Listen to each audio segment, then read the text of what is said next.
Brad Williams, Excel primed. Highlight missing fruit from column B. It's, again, conditional formatting. You're going to have to use a lot of intuition here. And you're going to have to essentially get a feel for how this thing is parsed. Here's the formula. It's really simple.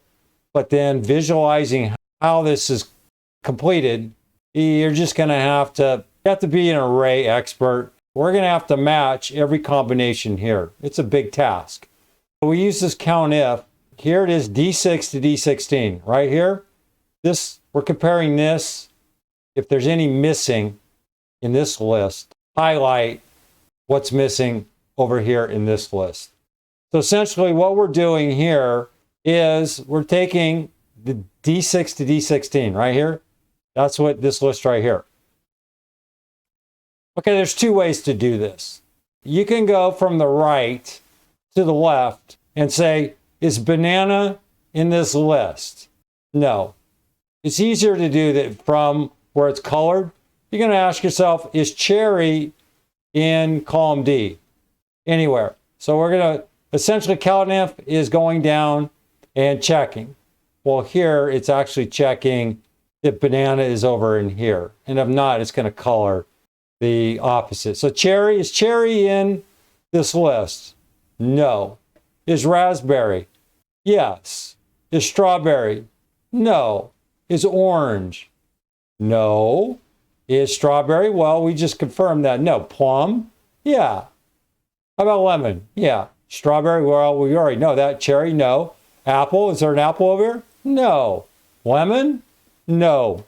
Essentially, that's the COUNTIF. Now, if you need exact, right, that means if you have mixed, if your caps are different, or if the language is different, or if your typing is different. In other words, is it case sensitive? COUNTIF, it doesn't care. If you want exact, you can use some product, exact, beef, fruit, etc., etc. Here's the formula. It's straightforward.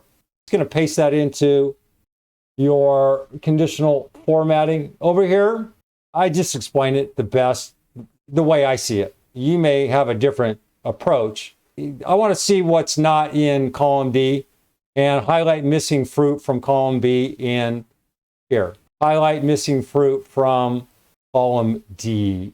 That's the way I read it. Highlight missing fruit from column D. Even though the formula may be a little bass-assward, that's the way I see it. If you need it, read it. If you need the anatomy, take a look at it. Trying to comprehend what we're doing here. What's critical here? Remember how important it is. Absolute references. D6 to D16. We can't move that stuff. Why? Because B6, we're going to go down B6 and check. B6, are you in D? No. And D6 can't move. B6 is going to go down to B7, B8, B9, B10, exactly like I just did. Got it? I hope so. Brad Williams, Excel Prime.